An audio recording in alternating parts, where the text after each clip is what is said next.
मैं गांधी की तरह इस कानून को फाड़ता हूं। ये अनकॉन्स्टिट्यूशनल है सर। इस देश में ये बिल का मकसद सिर्फ मुसलमानों को जलील और रुस्वा करना है, मुसलमानों को दूसरे दर्जे का शहरी बनाने का इनका मकसद है। असाउद्दीन ओवैसी।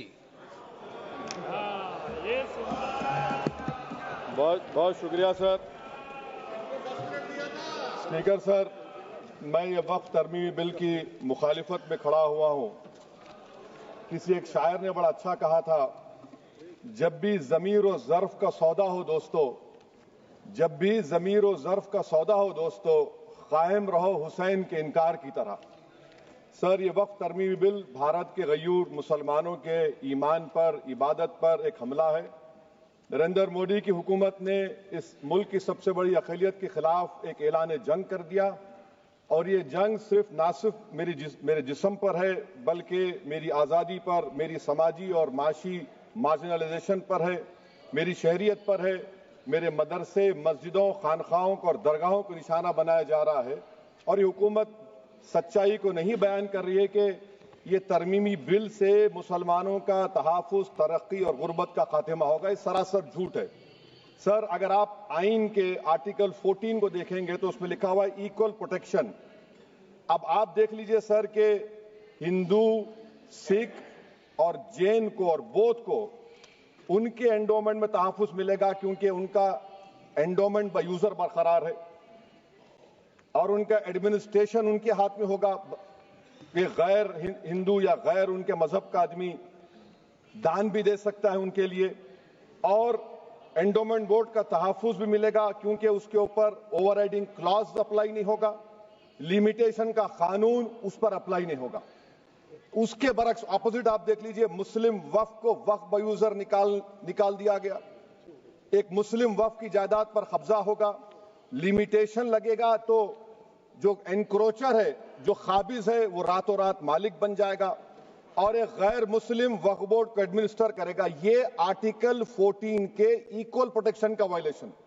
अब आर्टिकल 14 में सर इक्वालिटी बिफोर लॉ भी है, और उसका कैसा वायलेशन हो रहा है कि कोई आर्बिट्ररी स्टेप नहीं ले सकता और कोई भी ऑफिशियल किसी भी तरीके से गलत आर्बिट्ररी फैसला नहीं लगा। यहां पर आप एक डेजिग्नेटेड ऑफिसर को रखकर वो फैसला लेगा कि ये जायदाद वक्फ की है, गवर्नमेंट की है।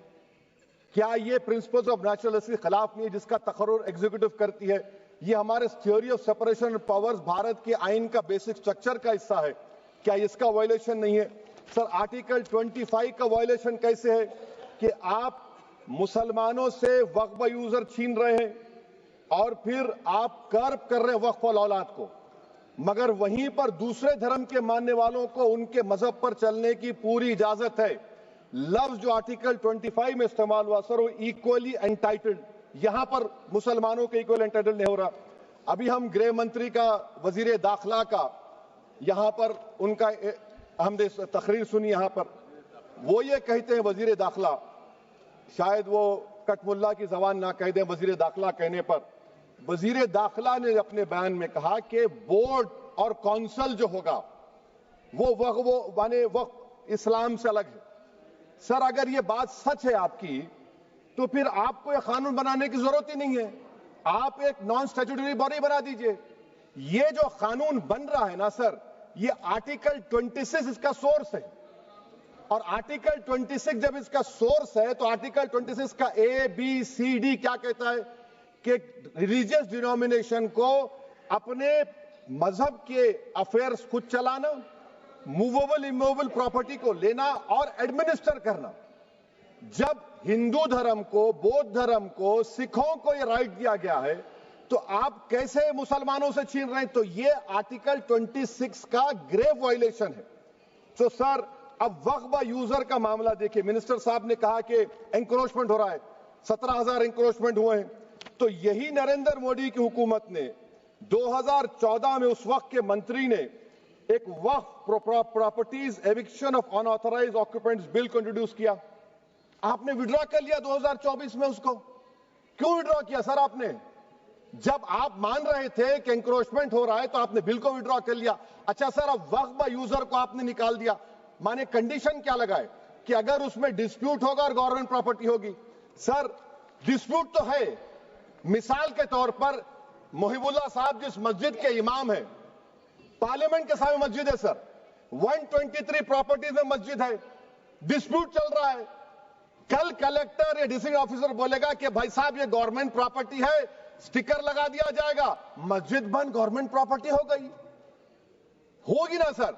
अब ये बताइए, आप जब से यहां पर पूरे बीजेपी रूलिंग पार्टी हमको ज्ञान दे रहे हैं कुछ नहीं होगा, कुछ नहीं होगा, मैं दलील के साथ बता रहा हूं आपको। ये मस्जिद दिल्ली गवर्नमेंट बोलती हमारी है, वक्फ दिल्ली वक्फ बोलता हमारी है, तो सर वक्फ बाय यूजर, अगर मैं अपनी गवर्नमेंट के खिलाफ वक्फ बोर्ड वक्फ बाय यूजर इस्तेमाल नहीं करेगा तो क्या है सर। अच्छा, ये अमेंडमेंट जब हो जाएगा तो मुझे कहने दीजिए सर, सिर्फ प्राचीन मंदिरों की हिफाजत होगी, मस्जिदों की नहीं होगी। अब सर आप आ जाइए, अगर डिस्प्यूट मेरा एंशिएंट मॉन्यूमेंट से वक्फ का, एक मिसाल दे रहा हूं, दिल्ली में 172 वक्फ प्रॉपर्टीज एएसआई कंट्रोल में है, मैं तो हार ही गया वो, क्योंकि मेरे पास डॉक्यूमेंट नहीं है। आप कह रहे हैं कि डॉक्यूमेंट चढ़ाओ, अगर मेरा गवर्नमेंट से डिस्प्यूट चल रहा है मैं तो क्लेम ही नहीं कर सकता, क्योंकि आप जज बनेंगे, आप ही फैसला करेंगे, और जब तक आप फैसला नहीं करते वो वक्फ की प्रॉपर्टी नहीं होगी। वो प्रोविजन डाल दिया आपने। अच्छा, अगर मेरा डिस्प्यूट एनक्रोचर से होगा सर, तो एनक्रोचर में तो आपने तो 107 को डिलीट कर दिया, आप रातों रात खाबिज को, एनक्रोचर को मालिक बना रहे हैं। सर मैं ये पूछना चाहता हूं आपके जरिए हुकूमत से, एक मुंबई में एक बहुत बड़े दौलतमंद है, खोजा बरादरी का यतीम खाना था, उन्होंने 2004 या 5 में 22 करोड़ में खरीद लिया। वो केस सुप्रीम कोर्ट में, क्या आप उनको मालिक बनाना चाहती है लिमिटेशन एक्ट अप्लाई करके? हमको बताइए, हम जानना चाह रहे हैं। और सच्चर कमेटी ने सर 2007 में कहा कि दिल्ली के 123 प्रॉपर्टीज की मार्केट वैल्यू 6000 करोड़ की। आज हम 2025 में आ गए, क्यों आप उन प्रॉपर्टीज के खिलाफ पड़े हुए? 1976 में उस वक्त के वजीर आजम इंदिरा गांधी लेटर लिखा, इसको आप दे दीजिए, मगर आप उसको मानने को तैयार नहीं है। तो सर और एक जो झूठ फैलाया जा रहा है, management empowerment efficient development, sir this bill takes any management from the hands of Muslims, disempowers the waqf in comparison to any other stakeholder, takes away the efficiency of administration and hampers development. Waqf disempowerment in the name of efficiency, inefficiency is being created. The progress of development from pre-independence till today is sought to be destroyed. Sir अभी हमारे home minister साहब ने फजल पुकाया case का जिक्र किया। Sir मैं आपसे गुजारिश करूंगा कि होम मिनिस्टर जरा अच्छे लोगों को रखकर इंफॉर्मेशन ले। फजल पुकाया का ऑबिटर क्या है? इट इज ऑबिटर, वो रेशियो डिसेंडेंटाई नहीं है जो आपने कहा है। अच्छा सर, शेड्यूल ट्राइब के बारे में कहा, क्या शेड्यूल ट्राइब में मुसलमान नहीं होते? शेड्यूल कास्ट में नहीं होता मुसलमान, शेड्यूल ट्राइब में मुसलमान होता। तो क्या आर्टिकल 25 मेरा चला गया, आर्टिकल 26 चला गया, आर्टिकल 14 चला गया, 15 चला गया, 29 चला गया? लक्षद्वीप का एक मुसलमान एमपी है, क्या उसको राइट नहीं है क्योंकि ट्राइबल है? क्या कह रहे हैं आप? इस ऐवान को क्यों गुमराह कर रहे हैं आप शेड्यूल ट्राइब के नाम पर? सर और एक चीज जो आपको बता रहा हूं सर, अब आप जब आर्टिकल 26 से मेरा सोर्स है, तो आप सेंट्रल वक्फ काउंसिल में 22 में से 11 आप नॉन मुस्लिम को बना सकते हैं। रिलीजन न्यूट्रल आपने कह दिया, और आप बनाएंगे, क्यों बनाएंगे आप? स्टेट वक्फ बोर्ड में 7 नॉन मुस्लिम होंगे और 4 मुसलमान। क्यों होंगे? क्योंकि आप लॉ में 95 में डायरेक्ट मैनेजमेंट में ले सकते हैं 5 साल के लिए। आप वक्फ बाय यूजर को आप कलेक्टर डिस्ट्रिक्ट ऑफिसर बोलेगा ये वक्फ की प्रॉपर्टी नहीं है, तो वो वक्फ बोर्ड खामोश बैठ जाएगा, कुछ एक्शन ही नहीं लेगा, क्योंकि वो आपके प्यादे हैं। अच्छा, जब आप नॉमिनेट करेंगे सर मैं मोदी गवर्नमेंट के खिलाफ नो कॉन्फिडेंस ला सकता हूं, मगर वक्फ बोर्ड का चेयरमैन जो नॉमिनेट होगा उसके खिलाफ नो कॉन्फिडेंस नहीं ला सकते, हम बिल्कुल नहीं ला सकते। क्या मजाक है बताइए आप? ये डेमोक्रेसी है। नॉमिनेट भी स्टेट गवर्नमेंट करेगी, वो अगर डिक्टेटर बन जाएगा जैसा आज भारत में हो रहा है तो वो भी नहीं हटेगा। कम से कम यहां पर तो इलेक्शन है, वहां पर तो आप 5 साल झेलते रहो उसको। अच्छा सर, अब ये जो क्लॉज 11 और क्लॉज 9 आप 16AA से देखिए, where the qualification of the members of the board has been limited only to 3 categories contained in 14(1)(c). Intention is very clear that the majority is to be packed with non-Muslims. So who will defend my interests, sir? If I cannot depend on the state work board, Central Waqf Council, which are going to comprise non-Muslims.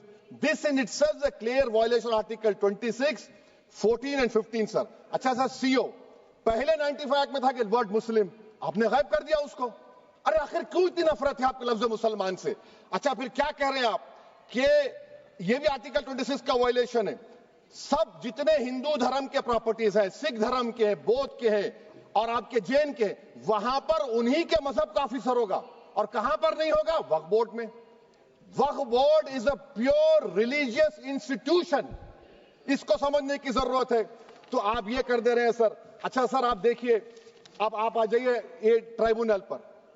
मुझे समझ में नहीं आया sir कि हमारे home minister वजीर दाखिला ने क्या कह दिया कि 2013 का जो कानून है वो नहीं बनता तो हम नहीं लेके आते. मैं बड़े अदब के साथ उनसे पूछना चाह रहा हूं कि क्या उस वक्त राजनाथ सिंह साहब, अडवाणी साहब, हमारी लेट सुषमा स्वराज, ये बड़े बड़े नेता यहां बैठे थे? आपने यूनानिमस उस कानून को पास करवा दिया. कीर्ति आजाद थे उस वक्त, अब यहां बैठे हैं वो टीएमसी में. तो क्या आप गलत थे या वो गलत थे? हमको बता दीजिए, आप बता दीजिए. क्योंकि अगर अडवाणी आपके लिए बहुत बड़ा नेता है, मेरे लिए नहीं हो सकते, आपके लिए आपने पद्मश्री दिया उनको. मोहतरमा सुषमा स्वराज की जबरदस्त तकारीर का मैं कायल हूं. वो बैठकर उस 2013 को यूनानिमस पास कर दिए. मुझे कंफ्यूजन है कि क्या अमित शाह, नरेंद्र मोदी बड़े हैं या अडवाणी बड़े हैं? आपके लिए आप तय कर लीजिए. अच्छा सर, आपके tribunal sir, railway Clements tribunal, NGT tribunal, income tax, वैसे 14-15 ट्राइब्यूनल है. हिंदू एंडोमेंट का ट्राइब्यूनल, सबका अपील नहीं होती, रिव्यू होता है. गृह मंत्री सरकार कह रही है कि नहीं, रोक दिए, रोक लगा. कैसे रोक लगाते हैं? रिव्यू और अपील में तो फर्क होता है ना सर.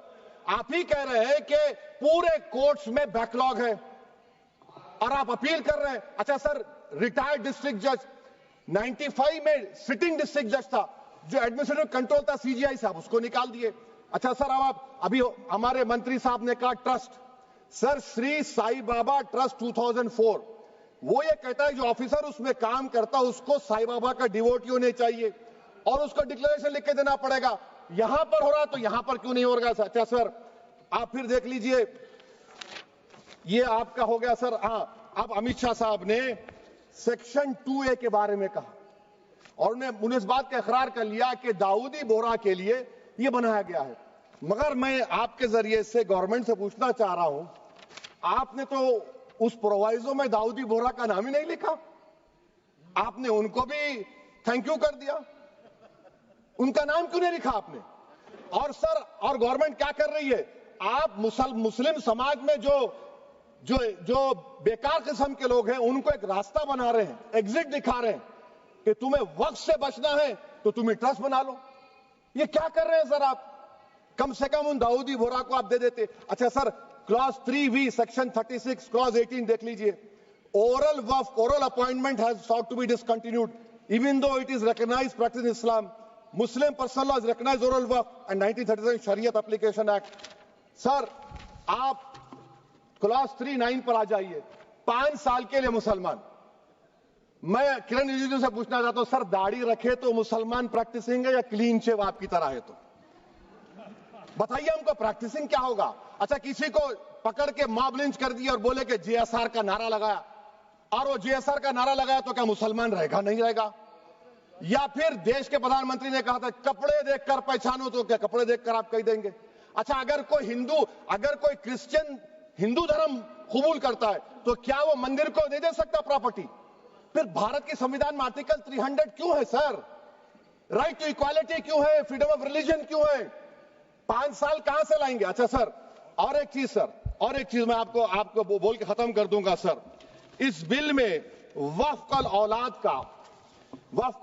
का सर, इसमें आप देखिए clause 432, the creation of waqf al-awlad shall not result in denial of inherent rights to heirs, including women heirs or the waqif or any other right of person. Sir, ये article 25 का violation है, शरीयत application act 37 का violation, article 300A का violation है.